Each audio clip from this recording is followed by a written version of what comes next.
Welcome back to another episode of That's a Shame I'm a Goddamn Motherfucking Host. Thank Alex. And I was just happen to be thinking about this for the first time. And I forgot that for a portion of my junior high school experience, I got called Anne Frank for many months.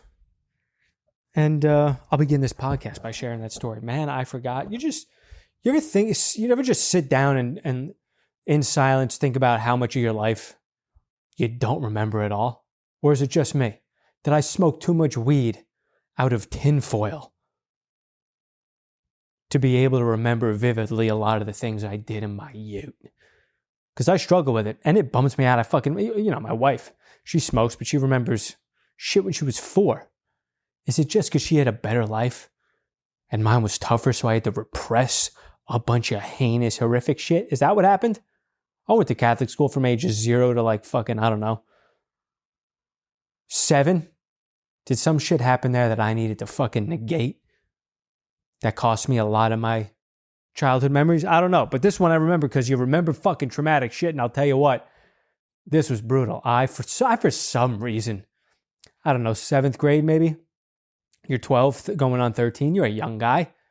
I decided to keep a journal, which is just a word you say when you don't want to admit you had a diary, really. And it wasn't even a good one. I didn't even have a notebook. I took like computer paper and folded it and stapled it together. The binding was out of staples. And I decided to write about how I liked a girl and she didn't like me back. I don't even remember who the fucking girl was. Might have been Katie Bertot. I don't know. But I had a friend come over one day and we were fucking, hanging out, fucking around in my room on the floor doing God knows what. Having a push-up contest, playing fucking Guess Who. Maybe I was fucking blowing him. Who knows? But I left the room. I went to the bathroom and I came back. And this piece of trash was thumbing through it. And I thought I was going to pass out. I've never been so nervous / mortified / desperate to do. And this guy could have gotten me to blow him in that moment. If he was like, the only way I'm not telling people about this is if you wrap your lips around my piece. I was like, I'm begging him, dude, you can't tell anybody about this. And he was, a good friend of the moment. He was like, I won't, don't worry about it. I'm not going to tell. Why would I tell anybody? I'm not going to why would I tell anybody? The only major currency in life at 7th grade is having secrets and spilling them, but I won't use that to up my worth in the social strata.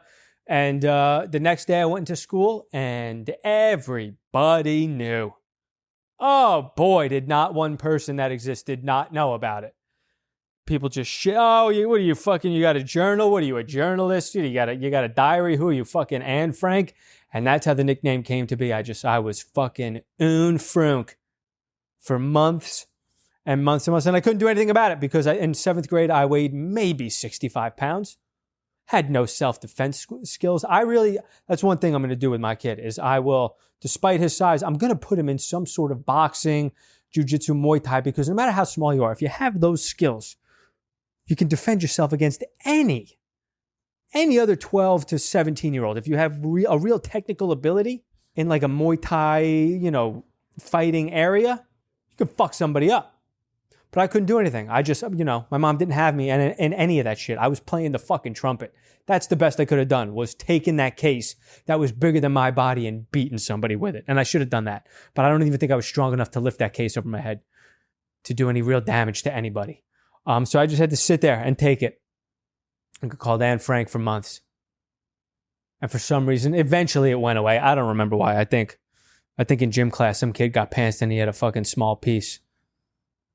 And everybody started calling him Tiny Dick. And it's like the news cycle. Just some other horrific thing happens and gets you out of the spotlight.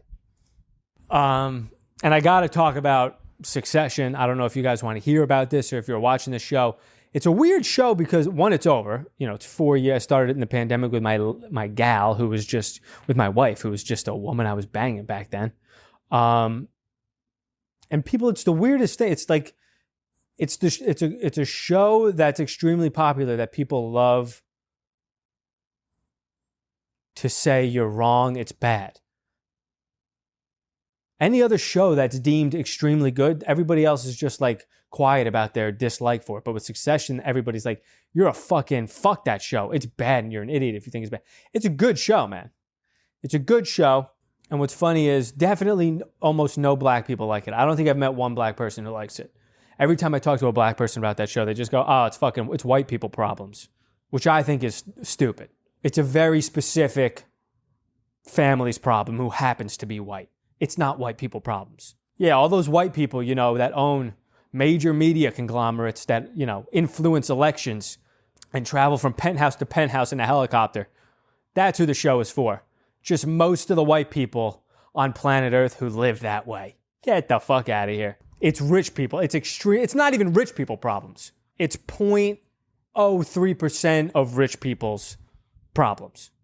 There's 6 people in America who live the way that the Roys live.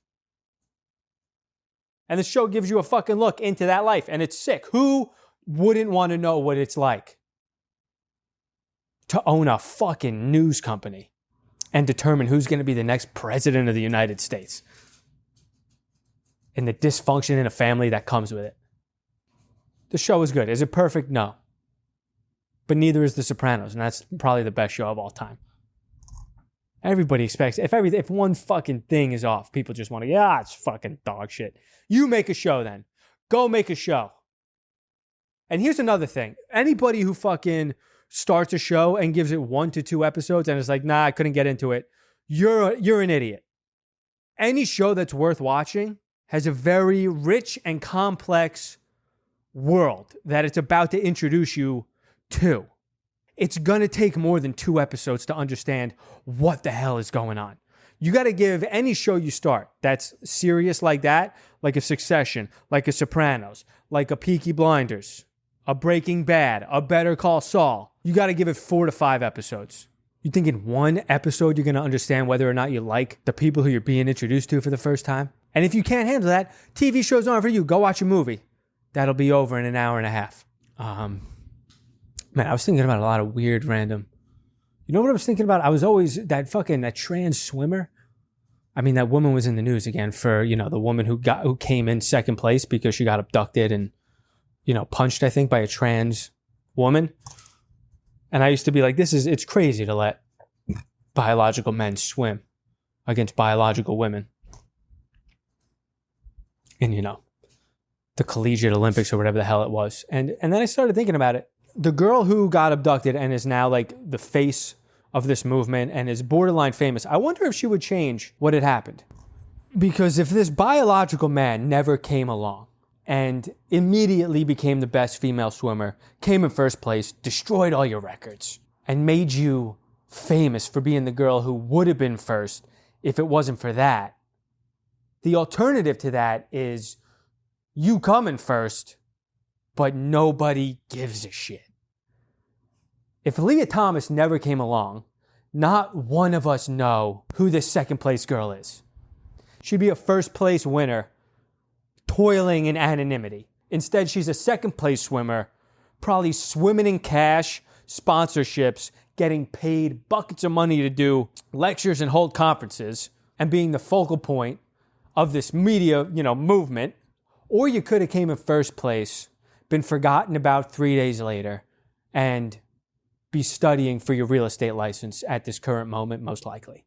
If she could do it over again, I don't know if she would. Like, I don't even know her name. I don't even know the second place winners. Imagine how little I'd know about her if she came in first and wasn't part of one of the most major sports moments in the last 10 years. Speaking of swimming in water, my buddy asked me how many oceans there were the other day, and I said 1. And I stand by that. Obviously, there are many oceans, I guess. I'm not admitting it. What I will say is there are portions of water with different names.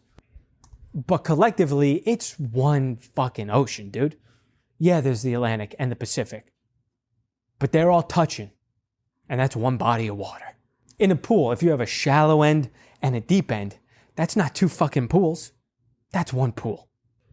the Indian Ocean. I don't give a fuck. It leaks out into all the other oceans. It's one ocean. Don't talk to me about the salinity and how from a satellite image you can see how they're different and they're different colors and what. If I can swim from one fucking salinity to the other without having to get into a fucking helicopter and land on the other side, it's one thing. In an apartment, you got a kitchen, you got a living room, you got a bedroom, you got a bathroom. You don't have 6 apartments here. It's one apartment. Come at me. Come at me from a logical perspective how there's more than one ocean. You can't. I'm a logic-based person. This is another thing I realized that this could help, the male ego for certain guys out there who got, pieces that maybe they're insecure about. Not me. I don't know why I came up with this, but what I did realize is that there's no such thing really as having a big dick and a small dick. You ever think about that? It's all relative to the dicks that the girl has seen. If I'm about to sleep with a girl who's only seen pieces that are 5 to 6 inches, I got a large piece in this girl's world. In this girl's reality, I'm hung like a horse. But if I'm about to sleep with a girl who's only been with guys that are 8 to 9 and I'm a 7, that's above average. But in her world, I got a micro piece. This episode's all over the place. I apologize. It's very disjointed. There's no segues, but it's, I'm giving you what's on my mind. I also hate to bombard you with this type of shit, but I am starting my Patreon, patreon.com/NickAlexComedy. I'm moving out of this apartment in a couple of months. I'm moving up to my property upstate that I bought, and I would like to build a legitimate podcast studio up there. That's what the money that you pay to the Patreon will go towards. Bettering this podcast, growing this podcast, making it one that competes and is at the highest level of this game. So if you want to be a part of that, you want to be a producer of the show, please subscribe. I'm going to do bonus episodes over there. I'll do Q&As. You'll become a producer on the pod. You'll get listed in the credits at the end of the episode, and you'll get the weekly episodes that are on YouTube early. So those will be the benefits now. I'm also, I forgot to mention, I will be including discount codes for merch that I'm going to create and ticket sales when I go on tour. So those are the perks of the Patreon. Please go over there, subscribe. I'm also pumped on this new property. We're going to have my first bidet, a real bidet. Not like one that you get off Amazon and attaches to the toilet, which is a good alternative. My life changed when I got that. It's insane to me that not everybody has one of those. Using just toilet paper is fucking sociopathic. I think. I'm not trying to shit on people who live that type of lifestyle and support my podcast, but if I threw shit at you, would you just wipe it off with a dry napkin and move on with your day? That's insane. And then everybody wants to immediately be like, oh, you spray your butthole with water? What are you, gay? It's like, no, I'm not gay. What I am, though, is a hairy guy. Just toilet paper? Imagine trying to get mud out of a Brillo pad with just dry paper. You need liquidity.